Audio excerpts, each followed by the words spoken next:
Bishop T.D. Jakes just sent shockwaves through the Christian world, not with a sermon, but with a demand. A $100,000 seed offering. Yes, you heard that right. One of the most influential pastors on the planet stood before his flock and asked for 6 figures in the name of faith. Instantly, social media lit up. Outrage. Confusion. Betrayal. Was this a test of belief, or the clearest sign yet that something is terribly wrong behind the pulpit?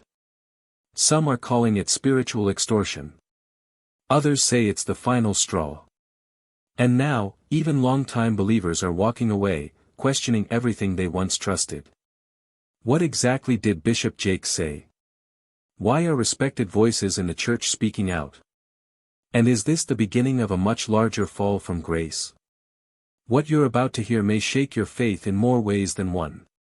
Whether you see him as a spiritual father, a gifted orator, or a preacher who's crossed the line, one thing is certain: this moment has ripped the church straight down the middle. In this video, we break down the exact words that ignited the firestorm. Why did this specific $100,000 offering spark such outrage? Why are pastors, theologians, and even lifelong followers calling it not just unbiblical, but manipulative and spiritually dangerous?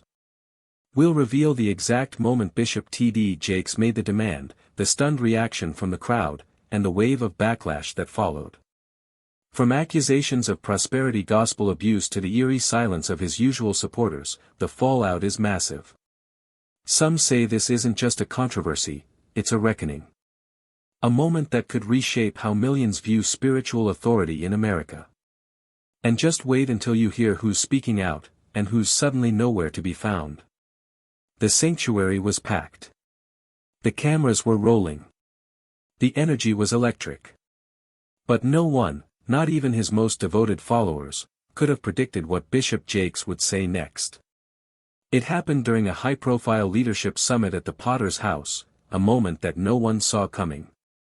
In the middle of his sermon, Bishop T.D. Jakes stepped away from his notes and locked eyes with the audience. What he said next would ignite a firestorm across pulpits and platforms around the world. With thunder in his voice and conviction in his stance, he proclaimed, "I need 10 people, just 10, who will stand in faith and sow a $100,000 seed into this ministry. Not out of fear. Not out of guilt. But because you believe this seed will unlock your divine destiny." Gasps echoed through the sanctuary. Some stood in stunned agreement, others froze in disbelief.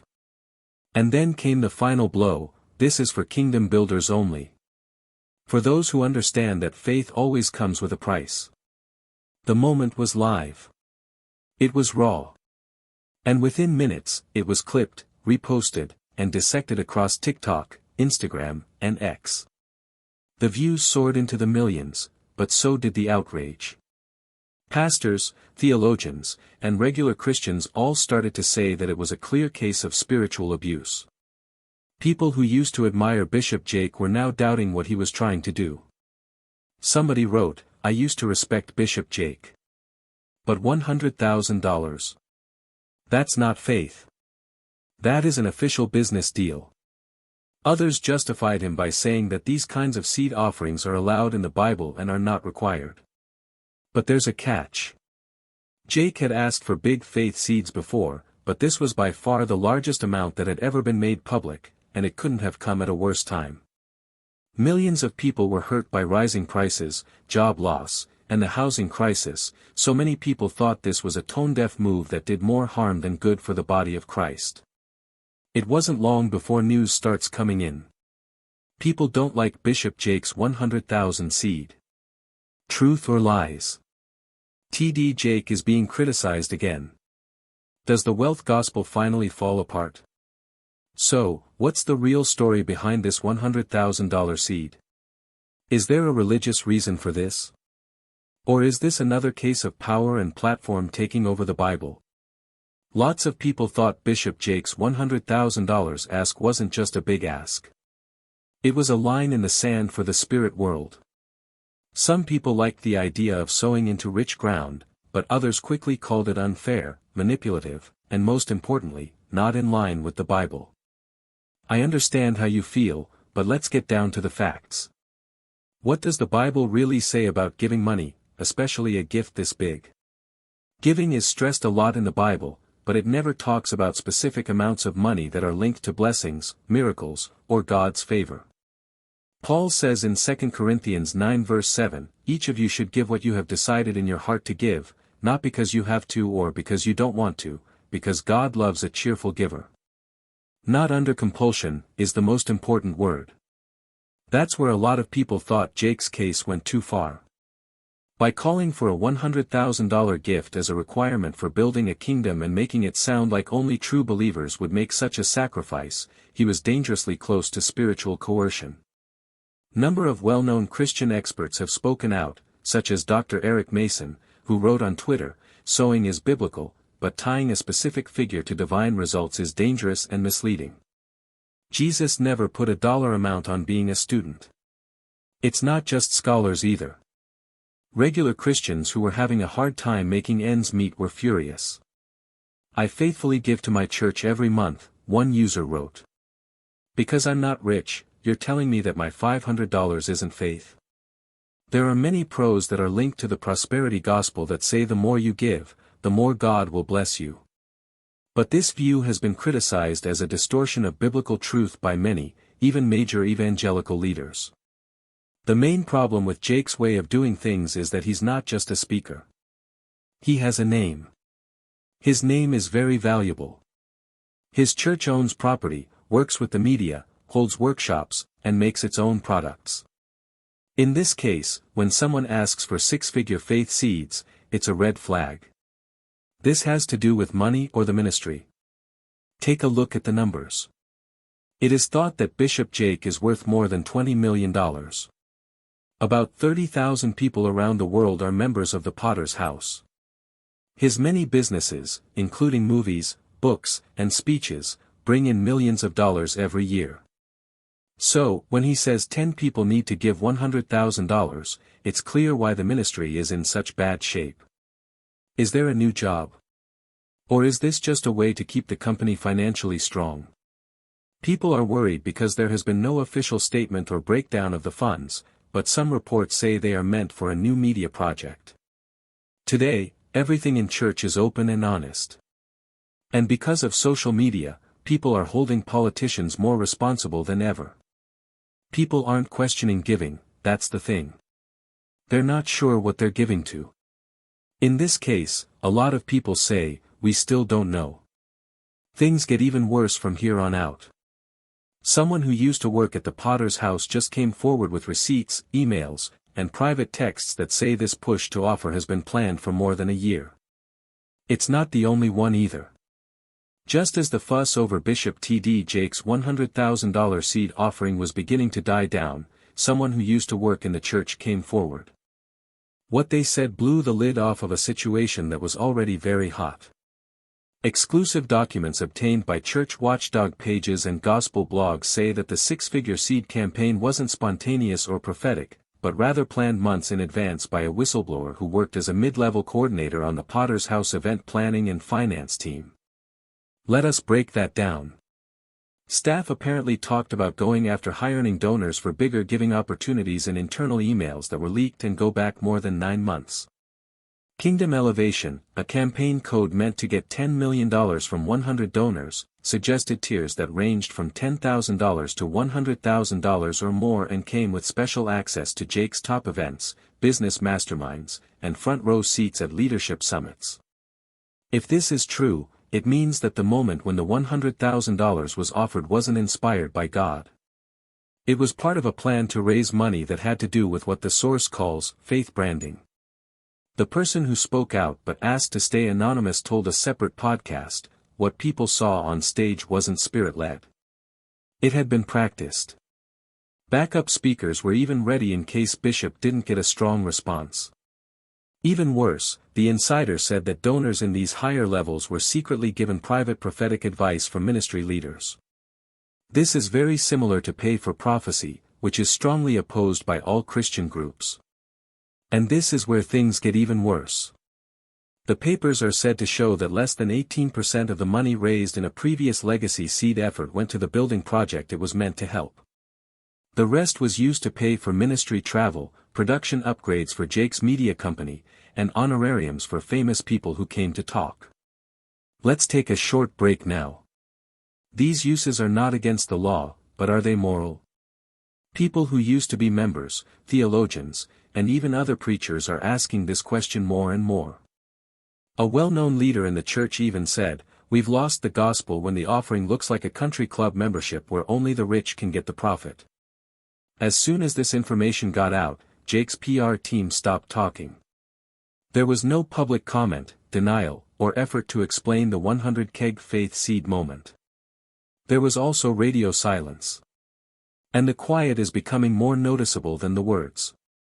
People aren't talking about the Potter's house as much online, and people who work there say that donors are losing faith and that some big donors are quietly pulling their support. They don't want you to know this shocking fact, though.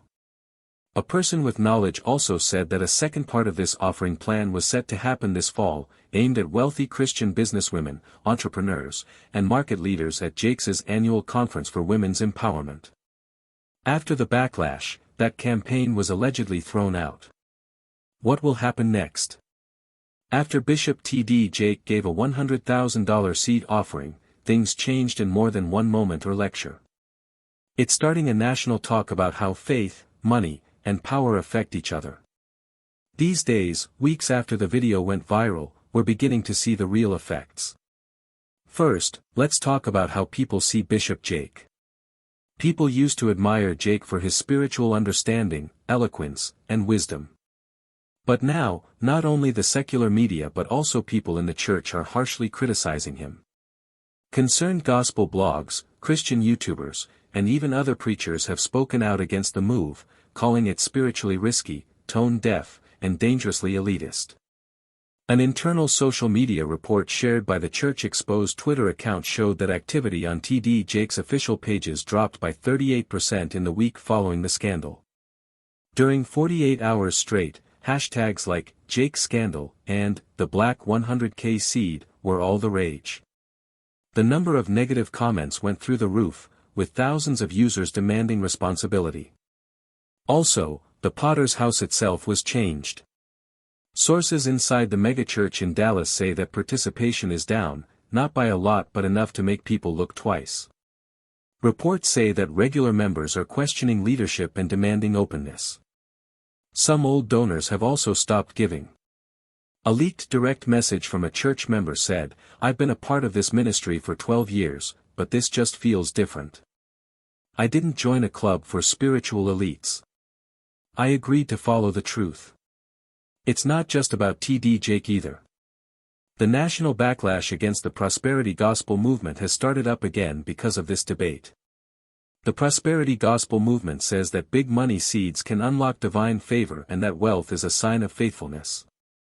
Critics say this teaching takes advantage of weak Christians, twists the Bible's teachings on giving, and makes the church into a false order where faith is measured by money.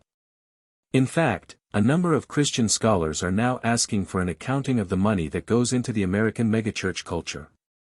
Theology professor Dr. Jamal Wright at an Atlanta seminary said, "We've lost our mission when the church starts to copy Wall Street strategies. You can get the message for free. It always has been and always will be."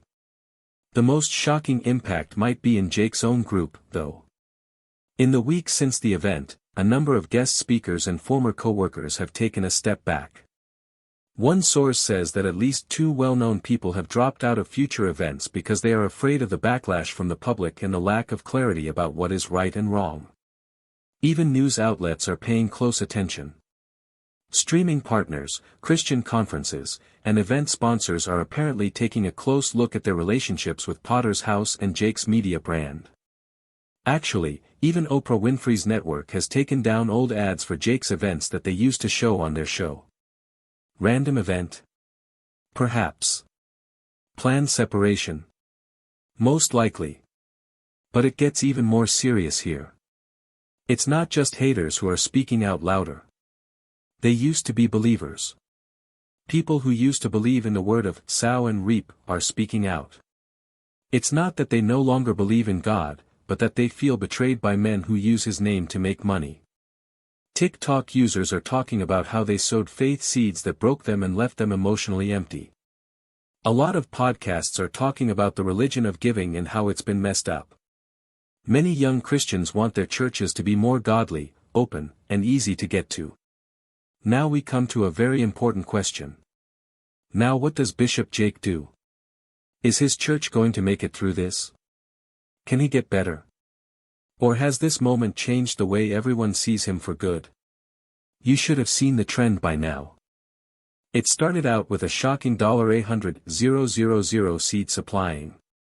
Then got here the backlash, the online outrage, the leaked internal files, the whistleblower allegations, and the undeniable ripple impact shaking no longer just the Potter's residents, however the very basis of prosperity gospel way of life in present-day ministry.